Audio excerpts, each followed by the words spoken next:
Hi guys, स्वागत है आप सभी का मेरे सी फॉर यू चैनल में।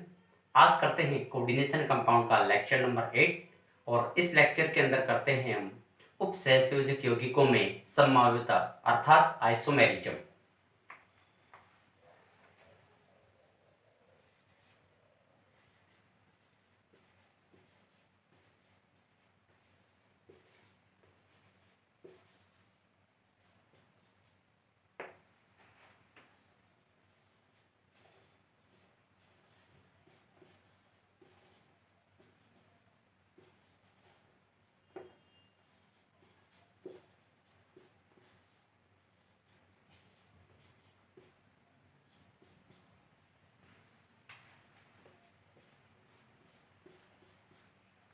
उपसहसंयोजक यौगिकों में संभाव्यता। सबसे पहले जो संभाव्यता है उसका वर्गीकरण करते हैं, उसके बाद अलग अलग जो संभाव्यता है उसको एक्सप्लेन करते हैं। संभाव्यता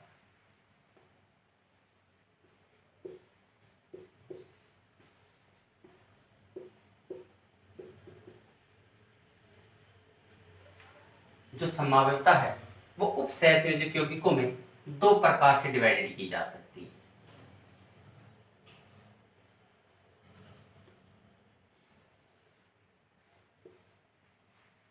एक को हम बोलते हैं संरचनात्मक संभाव्यता,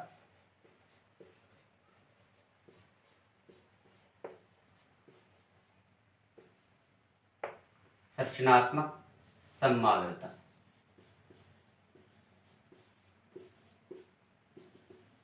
यह इसको बोला जा सकता है स्ट्रक्चरल आइसोमेरिज्म। और जो दूसरी होती है वो होती है त्रिविम त्रिविम संभाव्यता। त्रिविम संभाव्यता यह स्टीरियो आइसोमेरिज्म। अब जो संरचनात्मक संभाव्यता है इसको फिर 6 भागों में डिवाइडेड किया जा सकता है। जो संरचनात्मक संभाव्यता है उसको 6 भागों में डिवाइडेड किया जा सकता है। फर्स्ट है आयनन संभाव्यता। आयनन संभाव्यता।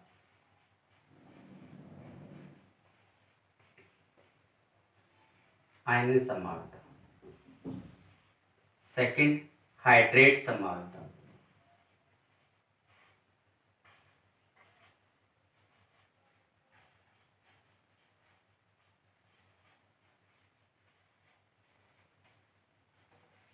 हाइड्रेट संभाव्यता। और थर्ड बंधन बंधन संभाव्यता।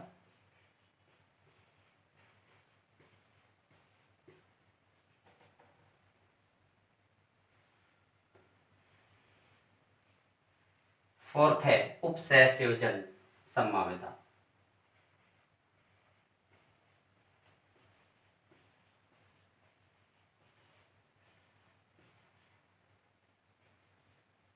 उपसहसंयोजन संभाव्यता।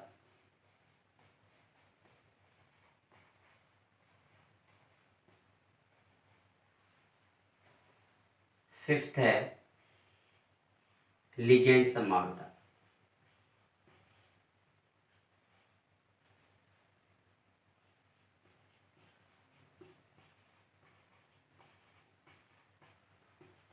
लिगेंड संभाव्यता। और सिक्स्थ है उपसहसंयोजन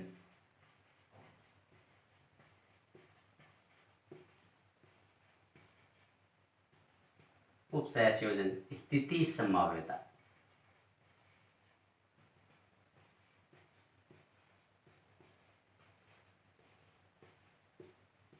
उपसहसंयोजन स्थिति संभाव्यता।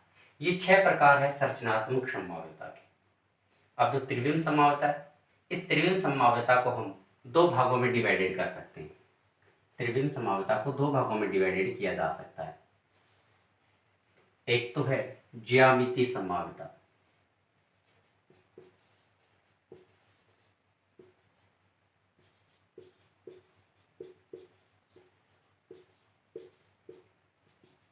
और दूसरी है प्रकाशिकी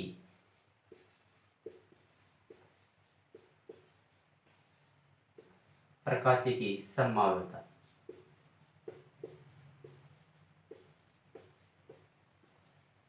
प्रकाशिकी संभाव्यता। ये जो संभाव्यता है उसका वर्गीकरण दिखाया गया है कि संरचनात्मक संभाव्यता है उसको 6 वर्गों में डिवाइडेड किया जा सकता है, और जो त्रिविम संभाव्यता है उसको ज्यामितीय संभाव्यता और प्रकाशिक संभाव्यता में अलग अलग डिवाइडेड किया जा सकता है। तो अब हमें जो संरचनात्मक संभाव्यता है उसमें 6 प्रकारों को पढ़ना है, और जो त्रिविम संभाव्यता है उसमें इन दोनों प्रकारों का क्या करना है, अध्ययन करना है। तो अब स्टार्ट करते हैं हम वापस संभाव्यता की परिभाषा से, डेफिनेशन से, और फिर इन अलग अलग का क्या करते हैं, वर्गीकरण करते हुए, और इनकी अलग अलग की क्या देखते हैं, डेफिनेशन और एग्जांपल्स देखते हैं।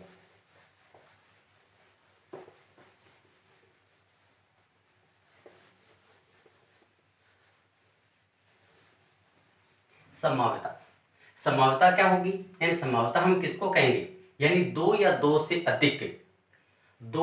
से अधिक स्थायी रासायनिक यौगिकों को, या दो से अधिक रासायनिक यौगिकों को जिनके अणुसूत्र तो क्या हो, समान हो, जिनके अणुसूत्र क्या होंगे, समान होंगे, लेकिन उनकी संरचना और जो त्रिविम व्यवस्था है वो क्या होगी, भिन्न भिन्न होगी। उन्हें हम क्या कहेंगे, सममावयवी कहेंगे। उन्हें हम क्या कहेंगे, सममावयवी कहेंगे। उन्हें हम बोलेंगे सममावयवी, और इस परिघटना को हम क्या बोलते हैं, सममावयवता कहते हैं। क्या हुआ, वापिस सुनते हैं डेफिनेशन। डेफिनेशन होगी दो या दो से अधिक रासायनिक यौगिकों के अणुसूत्र तो समान हो, अणुसूत्र क्या होंगे, सेम होंगे, लेकिन उनकी संरचना या त्रिविमीय व्यवस्था, यानी 3 डायमेंशनल जो व्यवस्था है, यानी एक्स वाई जेड तीनों अक्षम जो उसकी संरचना है वो क्या होगी, भिन्न भिन्न होगी। त्रिविमीय व्यवस्था यानी उसको किस प्रकार से व्यवस्थित किया गया वो उसका क्या होगा, भिन्न भिन्न होगा। तो उस वो क्या कहलाएंगे, सममावयवी कहलाएंगे, और इस परिघटना को हम क्या बोलते हैं, सममावयवता कहते हैं। अब संभाव्यता है, फिर संभाव्यता को हमने वर्गीकरण कर दिया, एक तो कौन सा कर दिया, संरचनात्मक संभाव्यता, और दूसरा कौन सा कर दिया हमने, त्रिविम संभाव्यता। पहला हमने वर्गीकरण किया संरचनात्मक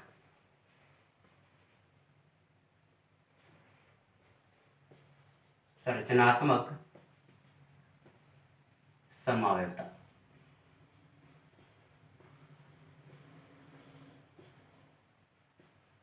संरचनात्मक संभाव्यता, संरचनात्मक संभाव्यता क्या होगी, परिभाषा डेफिनेशन क्या हो जाएगी, संरचनात्मक संभाव्यता दो या दो से अधिक रासायनिक यौगिक जिनके अणुसूत्र तो क्या होंगे, अणुसूत्र तो क्या होंगे, सेम, जिनके अणुसूत्र तो क्या हो, सेम, अणुसूत्र तो क्या होंगे,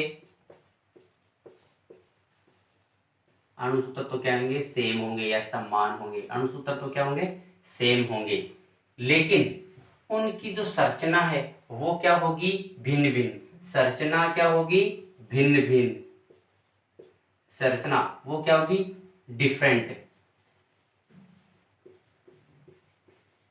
डिफरेंट यानी भिन्न भिन्न होगी, संरचना क्या होगी उनकी, भिन्न भिन्न होगी, तो वो क्या कहलाएंगे, सममावयवी कहलाएंगे, और इस परिघटना को हम क्या बोलेंगे, संरचनात्मक संभाव्यता कहेंगे।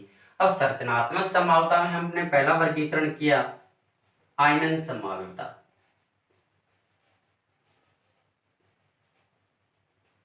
आयनन संभाव्यता,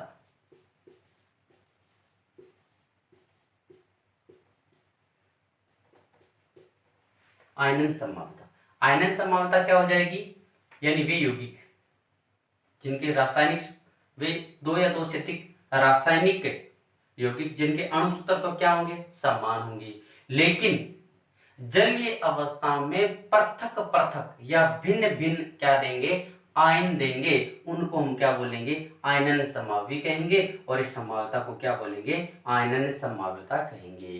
यानी दो या दो से अधिक क्या होंगे, रासायनिक यौगिक होंगे जिनके अणुसूत्र तो हम क्या कहेंगे, सेम है, अणुसूत्र तो क्या होगा, सेम, लेकिन जैसे इस संभाव्य या इस कंपाउंड को हम क्या करेंगे, जल में डालेंगे तो वो क्या देंगे, भिन्न भिन्न आयन देंगे, या भिन्न भिन्न आयनों के गुण क्या करेंगे, प्रदर्शित करेंगे, उस वो क्या कहलाते हैं, आयनन संभाव्य कहलाते हैं, और इस संभाव्यता को हम क्या कहेंगे, आयनन संभाव्यता कहते हैं। जैसे एग्जांपल,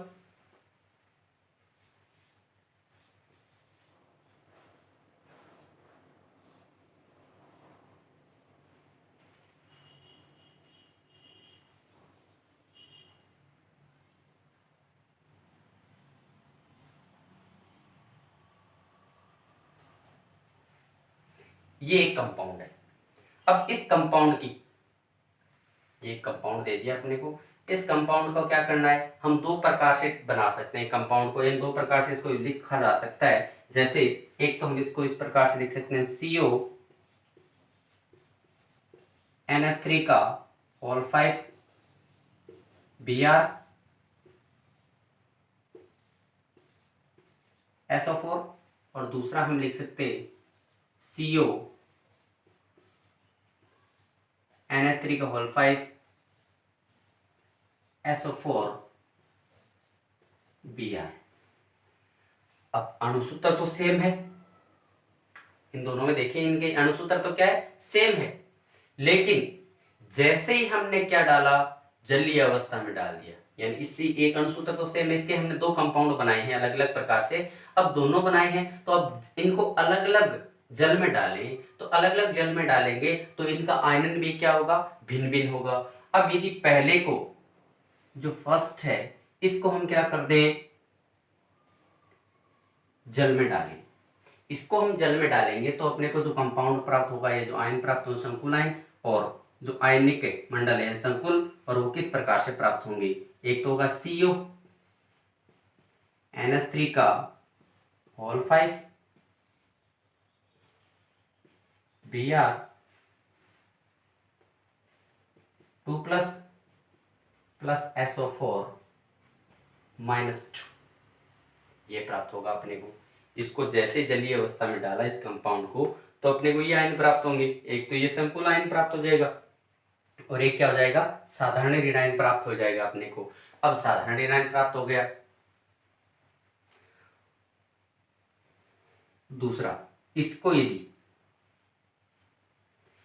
यदि हम क्या डालें, जलीय अवस्था में डालें, तो इसका क्या प्राप्त होगा अपने को, CO NH3 का whole 5 SO4 plus Br minus, ये अपने को क्या प्राप्त हो जाएगा, दूसरा कंपाउंड को इसका क्या प्राप्त होगा, आयन होगा। तो एक तो ये क्या हो गया अपने को, संकुल प्राप्त हो गया, संकुल आयन प्राप्त हो गया, और दूसरा कौन सा हो गया, साधारण ऋण आयन प्राप्त हो गया। तो इस प्रकार से, यानी जैसे इनके अणुसूत्र तो सेम होंगे, लेकिन जैसे इनको हमने जलीय अवस्था में डाला तो इनके आयनन क्या होंगे, अपने को भिन्न भिन्न प्राप्त होंगे। ये होगी कौन सी, आयनन संभाव्यता। अब इसके अंदर क्या होता है, BSO4 का अपने को श्वेत अवक्षेप प्राप्त होता है, और इसके अंदर क्या कह सकते हैं हम, AgBr का पीला अवक्षेप प्राप्त होता है। यानी इसकी रिएक्शन हम किसके साथ करवा दें, AgNO3 के साथ में करवा दें, तब अपने को क्या प्राप्त होगा, AgBr का पीला अवक्षेप प्राप्त होगा, और इसकी हम किसके साथ करवा दें, BaCl2 के साथ में रिएक्शन करवा दें, तो हमें BSO4 का क्या प्राप्त हो जाएगा, हमें सफेद या श्वेत अवक्षेप प्राप्त होगा। ये कौन सी हो गई, आयनन संभाव्यता होगी। एक बार वापस सुने, आयनन संभाव्यता यानी वे यौगिक जिनके अणुसूत्र तो क्या होंगे, सेम होंगे, लेकिन जैसे इनको जलीय अवस्था में डालेंगे तो हमें भिन्न भिन्न आयन प्राप्त होंगे, वो आयनन संभाव्य कहलाते हैं, और संभाव्यता को हम क्या बोलते हैं, आयनन संभाव्यता कहते हैं। जैसे CONH3 और SO4, और ये दो हमने कंपाउंड ले लिए, इन दोनों कंपाउंडों को यदि हम जलीय अवस्था में डालेंगे तो हमें अलग अलग आयन क्या होंगे, प्राप्त होंगे। अब यदि जो पहला वाला जो कंपाउंड है इसकी यदि BaCl2 के साथ हम रिएक्शन करवा दें तो हमें BaSO4 का क्या प्राप्त होता है, सफेद अवक्षेप प्राप्त होता है। इसी प्रकार दूसरे इस कंपाउंड की यदि हम रिएक्शन AgNO3 सिल्वर नाइट्रेट के साथ करवा दें तो हमें AgBr का क्या प्राप्त होता है, पीला अवक्षेप प्राप्त होता है। ये क्या होती है, आयनन संभाव्यता। अब दूसरा इसका वर्गीकरण दूसरा देखते हैं। दूसरा कौन सा है, हाइड्रेट संभाव्यता।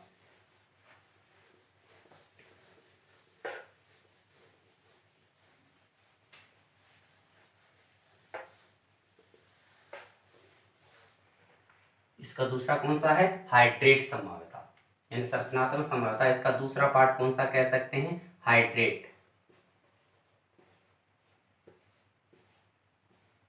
हाइड्रेट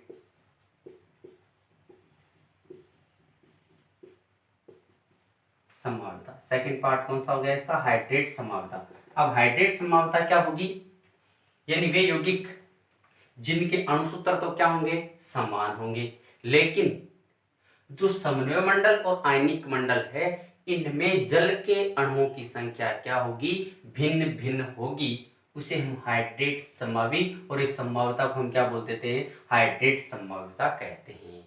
वापिस सुने, यानी वे यौगिक जिनके अणुसूत्र तो क्या होंगे, सेम होंगे, लेकिन समन्वय मंडल और आयनिक मंडल में जल के अणुओं की संख्या क्या होगी, दोनों में भिन्न भिन्न होगी, उन्हें हम क्या बोलेंगे, हाइड्रेट संभावी, और इस संभाव्यता को हम क्या बोलेंगे, हाइड्रेट संभाव्यता कहते हैं। जैसे एग्जांपल है,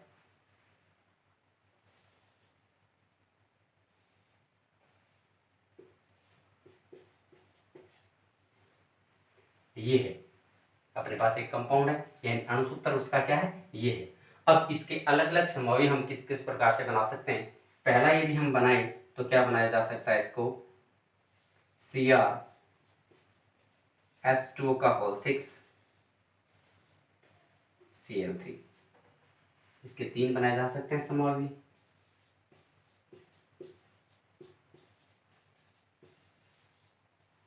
एक तो हमने बना दिया CrH2O का होल 6 Cl3।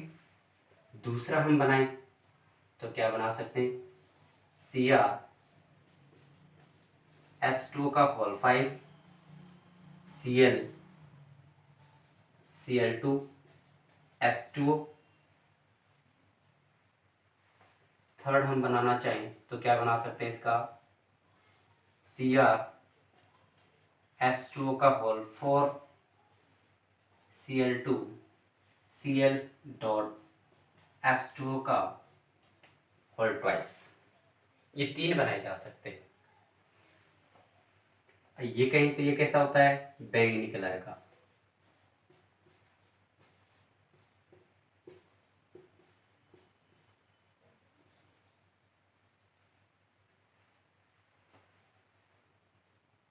ये कैसा होता है, नीला हरा।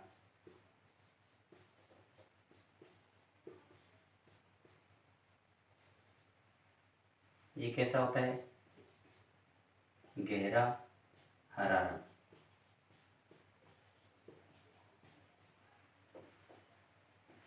ये इस प्रकार से ये था, जिसके अणुसूत्र है, ये अणुसूत्र है इसका, ये कंपाउंड का। इसके हम 3 समूह बना सकते हैं, CrH2O का 6 Cl3, CrH2O का 5 Cl, Cl2.H2O, CrH2O का 4 Cl2Cl का होल ट्वाइस। हमने कहा कि वह संभाव्यता जिसमें अणुसूत्र तो क्या होगा, सेम, इसका और इसका, इन तीनों के अणुसूत्र तो सेम है, लेकिन समन्वय मंडल और आयनिक मंडल में जल के अणुओं की संख्या क्या होगी, भिन्न भिन्न होगी। पहला वाला है, इसके अंदर जल के अणुओं की संख्या इसमें 6 है, इसमें कह सकते हैं 0 है। इसमें जल के अणु 5 है, इसके अंदर क्या है, 1 है। इसमें जल के अणु की संख्या 4 है और इसमें कितनी है, 2 है। अब कहते हैं सर एक और Cl को इधर ले दें। परिभाषा में हमने क्या कहा, डेफिनेशन में क्या कहा, आयनिक मंडल और समन्वय मंडल दोनों में जल के अणुओं की संख्या क्या होगी, भिन्न भिन्न होनी चाहिए। समान होते तो वो क्या होंगे, समभावी नहीं होंगे, यानी हाइड्रेट संभाव्यता को प्रदर्शित नहीं करेंगे। ये क्या होती है, हाइड्रेट संभाव्यता होती है। अगली जो संभाव्यता है वो अपने अगले लेक्चर में करेंगे। जय हिंद, जय भारत।